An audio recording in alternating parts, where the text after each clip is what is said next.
1, 2, 3, 4.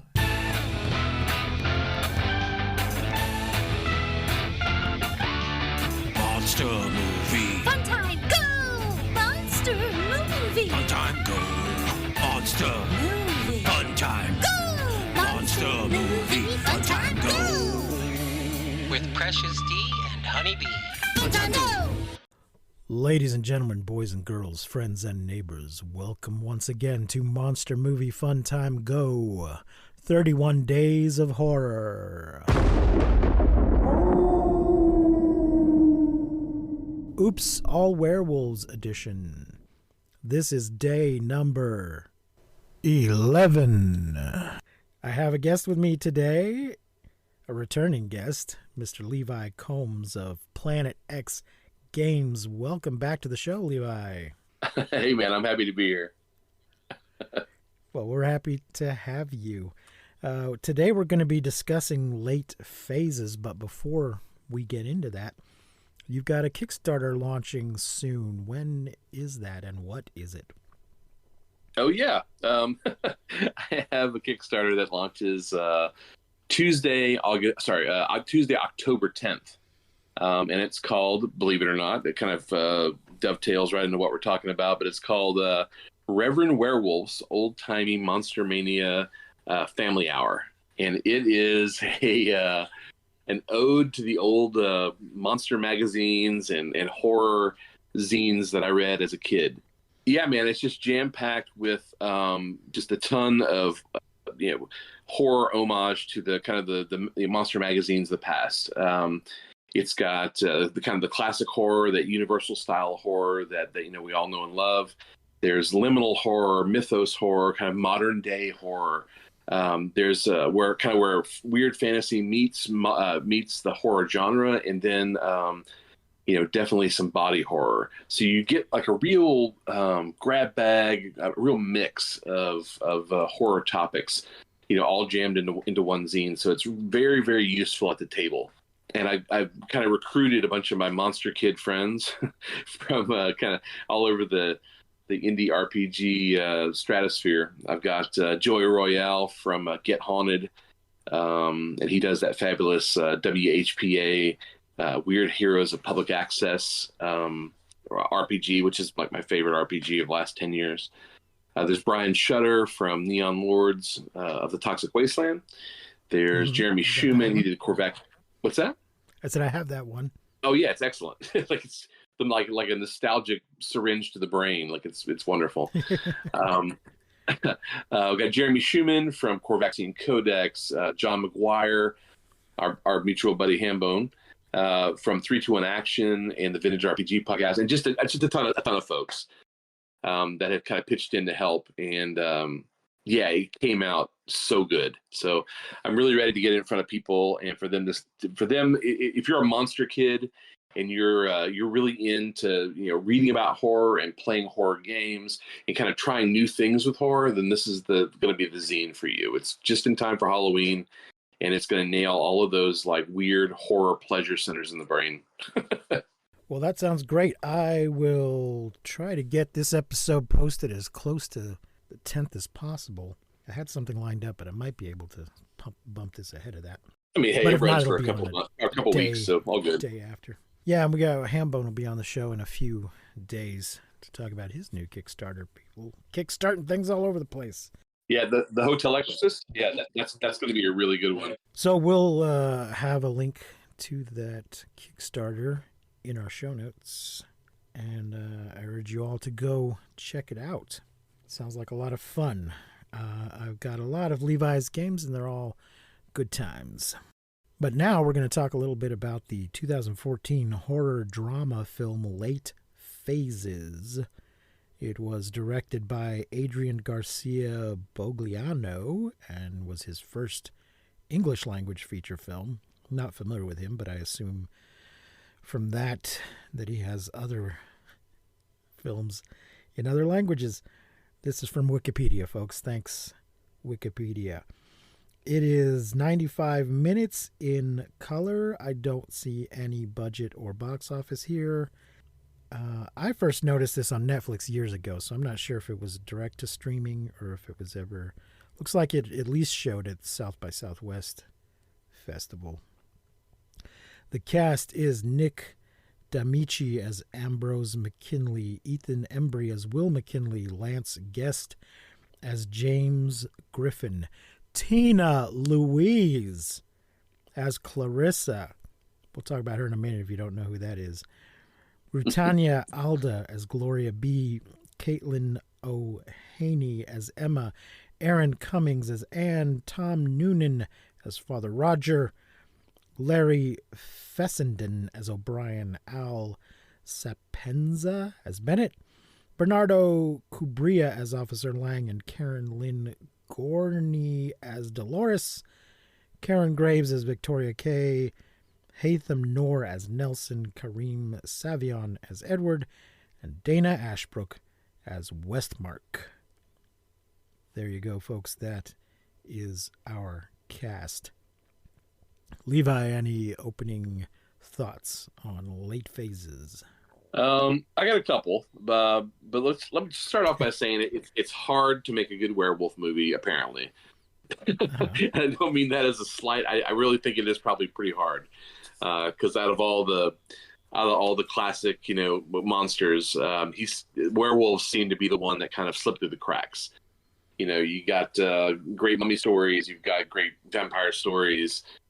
You even have great Invisible Man, and frankly, for my money, there don't seem to be that many great werewolf movies. Now, when I saw Late Phases for the first time, this is back around 2014, 2015, I got kind of hip to it by that old website, Ain't It Cool News. They used to run the 31 Days of Horror, where they would list the best horror movies of the year. And Late Phases was pretty high up on their list. So I was like, oh man, I gotta watch this. So eventually I did, and I hated it. I was not a fan of Late Phases, but that was almost 10 years ago. But so as I was prepping for this show, I fired it up on Amazon, got it on Freevee, and watched it again, and I like it so much better now. Especially with that prism of knowing now 10 years later how hard it is to get like a pretty decent horror film, or sorry, very decent werewolf film. Right. I liked it the first time I saw it, and I still liked it the second time I saw it. So this is what I've been calling a Type 2 werewolf movie. Folks that have been listening will know this already, but we'll say it once more for the folks in the back. Type 1 is the werewolf's journey. Some poor schmo gets bit by a wolf, and sometimes they're born that way, but usually they're bitten. We watch them deal with it, and they often, but not always, end up dead at the end. Type 2 is there's a werewolf among us. We got to figure out who it is. And Type 3 is the secret lives of werewolves, where there's a whole werewolf society, and we learn about it and learn all their stupid rules and all that kind of stuff. So there is a werewolf in the retirement gated community that this blind veteran moves into. He's also a widower, or is he divorced? And I think he's a widower. Widowed. Does it count as a widower if you get divorced and then she dies? I mean, I don't think so, right? Right. I don't know. I guess. In any event, I believe his son's mother is no longer present. But it sounds like they had split at some point, because as he was going blind, he didn't deal with it well and kind of pushed everybody away from him. Right, yeah. Apologizes for later in the film. He's a very crusty, grumpy, but highly competent old blind guy. Yeah, he's your typical like kind of grump with a heart of gold sort of guy.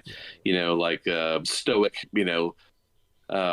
Loves his son, but doesn't show doesn't show him that how much he loves him. It's tropey but adorable. Mm-hmm. Yeah, I liked all that stuff. It's funny though, he he rubs most people the wrong way, but actually the first person he meets in the community, he seems to hit it off with. But then Right. she gets killed pretty quickly. Yeah. And then everybody else gets kind of freaked out by him, and he ruffles all their feathers. One of those people is Tina Louise. The younger people out there might not know who Tina Louise is. She was Ginger on Gilligan's Island. Has not been in a whole lot of things since then, so it's always nice when she pops up in something. She declined to be in, I think, all of the reunions that the rest of them did. So, yeah, she's one of the kind of bitchy old ladies in the community who ends up becoming a werewolf at one point. This guy,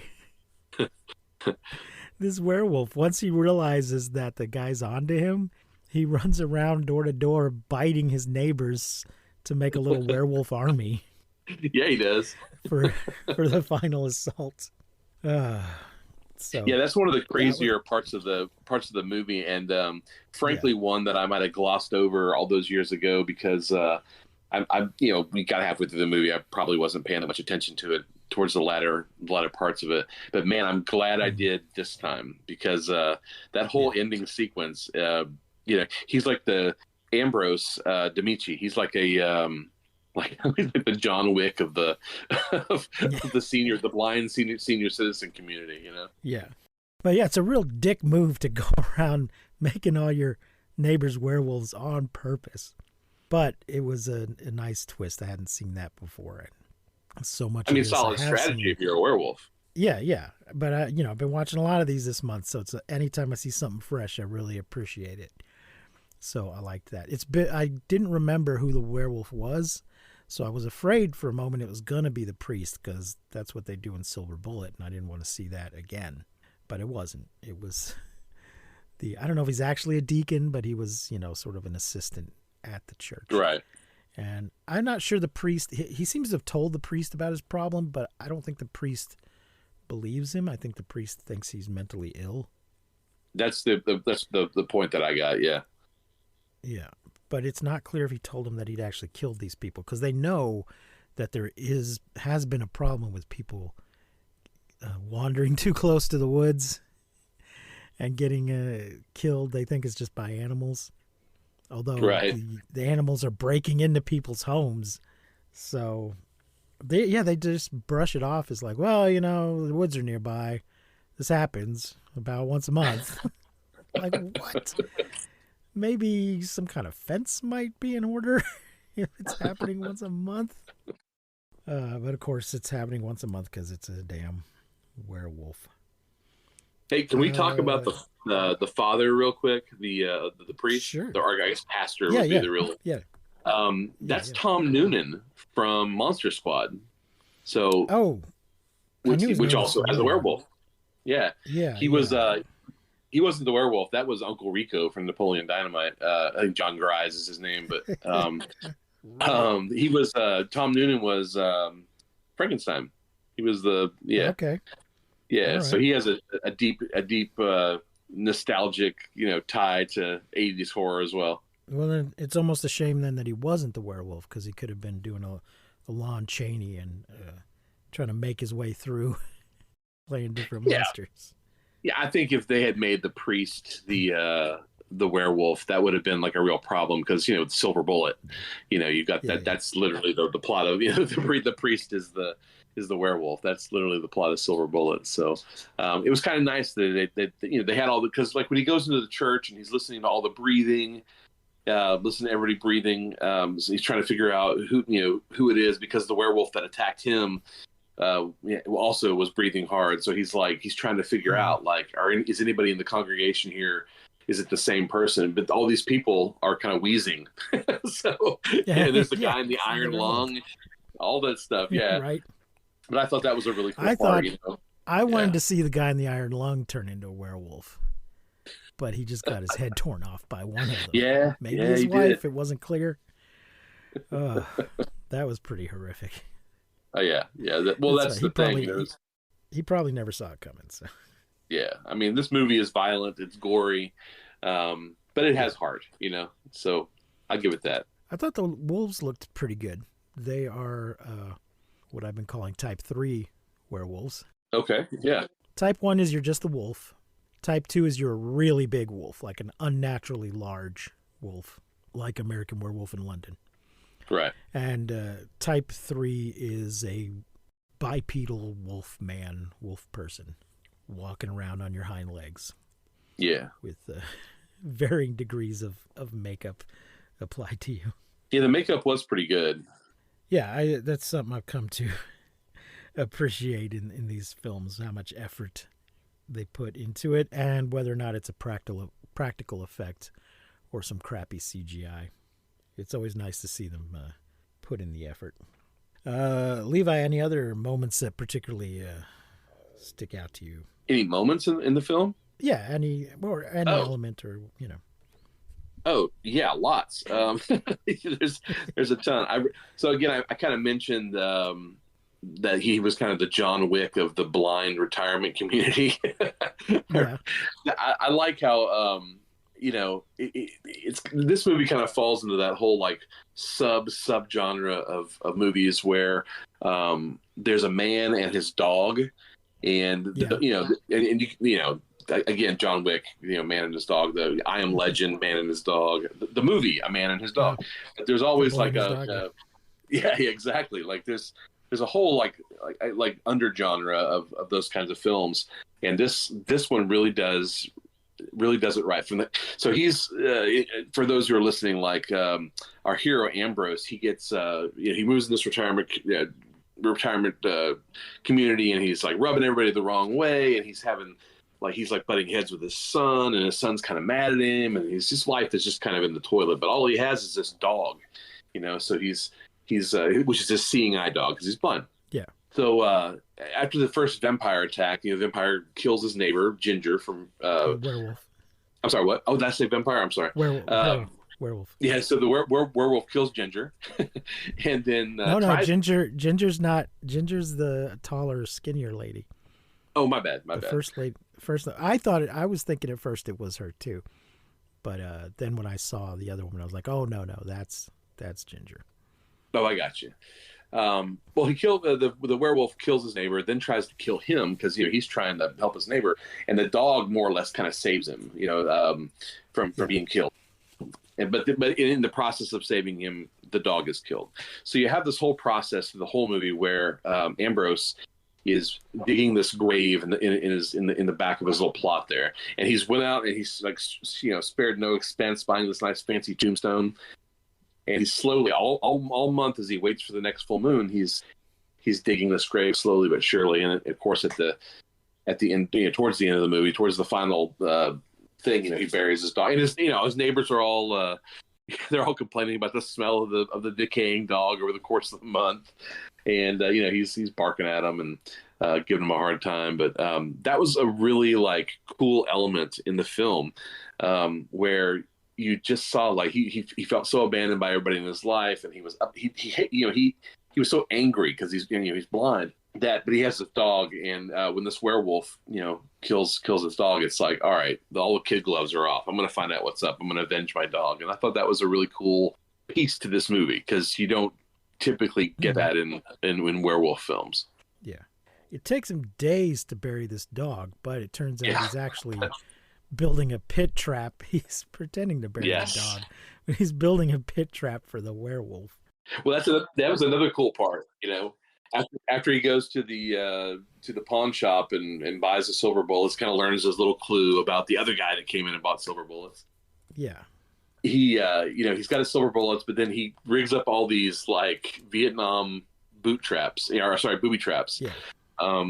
So you're expecting this guy to go toe to toe with these werewolves, but he's blind, so he has to. He goes around it the kind of the smart way, and he's tricking them and falling into these booby traps, and it's just really cool. It was one of the things that made me kind of do a kind of an about face on whether or not I enjoyed the film or not. And that was another little twist. The other guy buying the bullets, the deacon or whatever he is the one who bought the silver bullets because there was another werewolf. He figured out what was going on previously, went out in the woods hunting the werewolf and killed it, but ended up getting it bitten himself and becoming a new werewolf. And sort of starting this cycle all over again. Somebody else has to come along and kill him. So he started off well-intentioned. There might just be something about the curse that, because he's unhappy about having this curse. He's concerned about it, but then at the same time, he, bites all his neighbors to make a werewolf army. So I think in this case, anyway, there's sort of a corrupting element to the curse. Yeah, and it was really cool how Ambrose kind of gets around becoming the next werewolf. And in the movie, he's an older gentleman, so he ends up taking all this medication and kind of overdosing himself in the medication. He knows that he's got like X amount of time before this medication kicks in, and he takes the medication so that he's done his duty and killed off all the werewolves, so he doesn't become a werewolf. And I thought that was another one of those kind of like cool moments. Like, I didn't see it coming, and then boom, there it is. Oh, wasn't there a thing about going to his wife's grave, and he was supposed to have bought her a better headstone? She just had like a temporary one. Yeah. And he was supposed to buy her a better one, and then he goes headstone shopping, and turns out though he's buying it for his dog. Yeah. That made me laugh so hard when you finally see the headstone, and it's like the nicest headstone you could get for a dog. It's a huge cross. Yeah. It's like 6 feet tall. So good. And I don't know that the retirement community, there's probably a big turnover in these houses, in this retirement community. So in theory, the next person in his house was going to have this giant headstone just off in the side yard. Right. But he ends up turning it into a trap and dropping it into the pit on top of the wolf. So somebody will come along and clean that up. Now, these are the typical werewolves that I believe they turn back into human form when they die. So it's going to look to the authorities like a bunch of naked people attacked the house and all got killed. Well, towards the end of the movie, like his, when everything's going down and he goes outside and sits on the steps and he's waiting for the medication to kick in. His son shows up, and it's like, he's telling his son the story about the ring. That he didn't pawn off or sell the ring. That he just lost it. He's not a jerk, and. All around, like his son walks up and there's like these half human, half transformed werewolves. Like, they're kind of caught mid transformation, and it's kind of a freaky scene to walk up and see your blind dad, after he's massacred 4 or 5 werewolves. I mean, it's silly, but also awesome at the same time. Yeah, I did really appreciate the message he leaves his son on the answering machine. And, not so much. It was nice. You didn't appreciate it?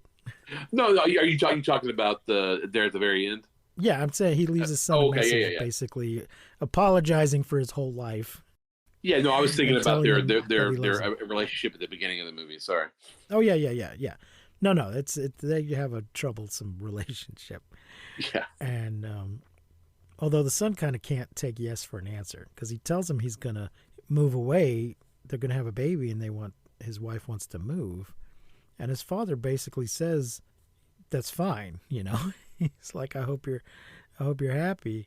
That's great." And the son's like, "Oh, geez, Dad, come on, kid," because he wasn't enthusiastic enough about it. I don't know. But yeah, I'm sure they have years of a contentious relationship. But yeah, and that's part of the thing that gives the movie its heart. Is this relationship he has with his son, and he knows that he's just kind of failed him repeatedly. And not been the greatest, like most emotionally present father, So when you do hear that at the end, that is nice. It helps to push it to the next level as far as that emotional tie. Because again, werewolf movies not known for their huge emotional tie-ins. Yeah.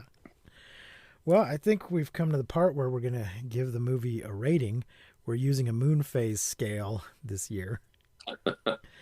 So it's new moon, quarter, half, three quarters, or full moon. What phase rating are you gonna give late All right, phases? so normally I would rate this movie a half. Normally, Mhm. but we have a bit of a there's some things to take into consideration. Okay, one is that I don't feel that there's that many great werewolf movies.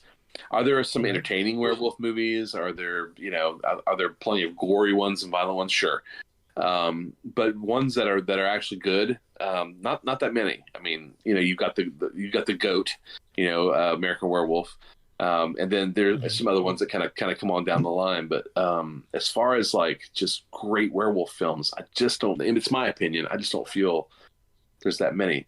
Late Phases is a pretty good werewolf movie. Again, I didn't like it when I first watched it, but now, kind of with as an older man, especially. So I'm going to bump it up to 3/4. Okay. All right. I think I'm going to give it a full moon, just as Hey. a werewolf movie. Maybe as a movie in general, I might have only given it, 4 stars on a 5-star scale.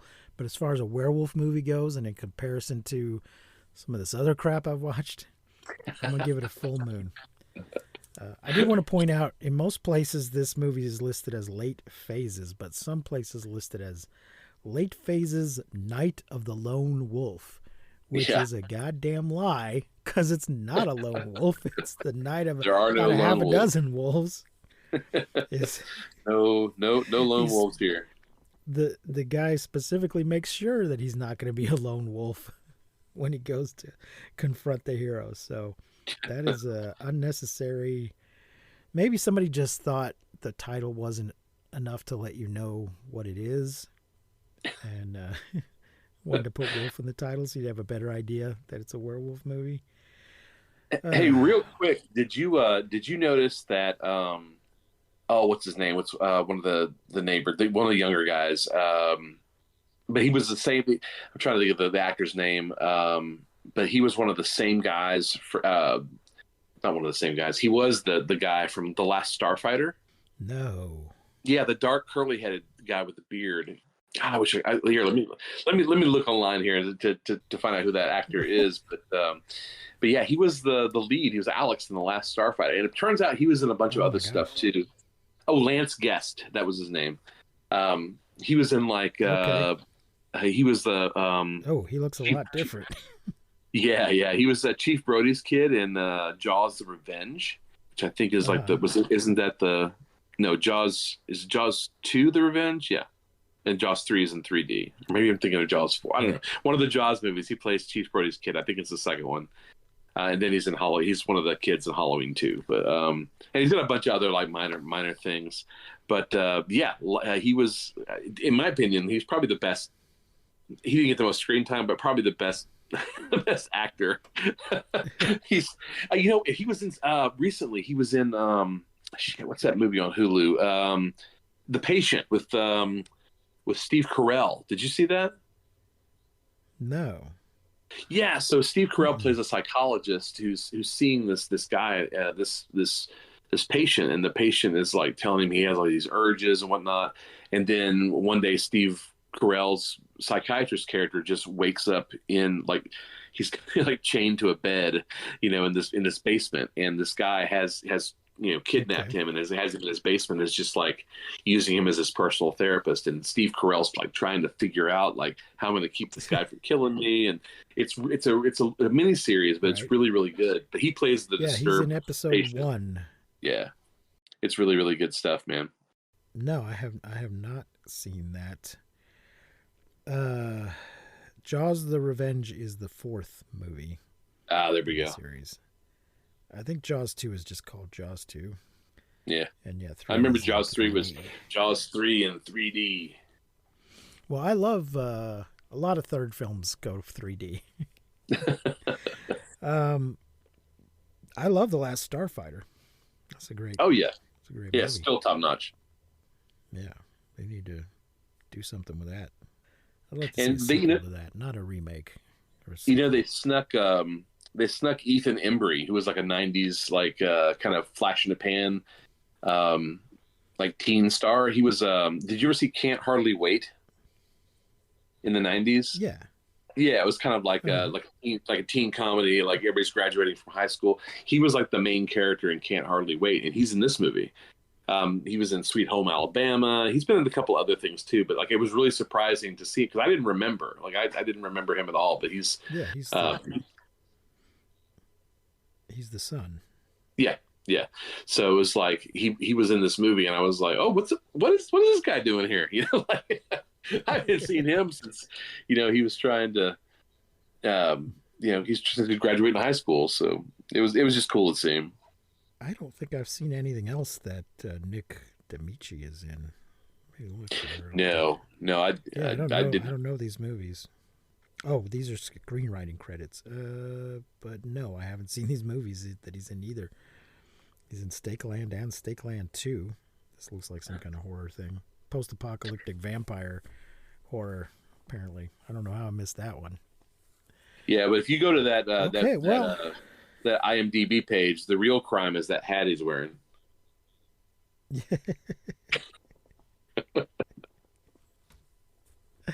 Well, on that note, I think it's time to wrap up this episode. Be sure to check out Levi's Kickstarter. Give us the title of that again. Oh man, it's a mouthful. So it's Reverend Werewolves, exactly. old timey Monster Mania family hour, and it's a jam session with me and my Monster Kid buds. And it's an adventure. No, it's like a toolbox that you can use to bring. Okay. To bring different kinds of horror elements into your game. Okay. Is it for any particular game, or is it system neutral? No, I would say system neutral. There's not a lot of stats or like hardcore like mechanics or rules in it. It's more of like you can pick this thing up and there is an adventure in it, but it's very rules light. But there's NPCs, there's magic items, cursed tomes, there's all new monsters. I think it's just jam packed with all sorts of different little elements. Plus, like I said, those tools that you can use to bring horror into your games.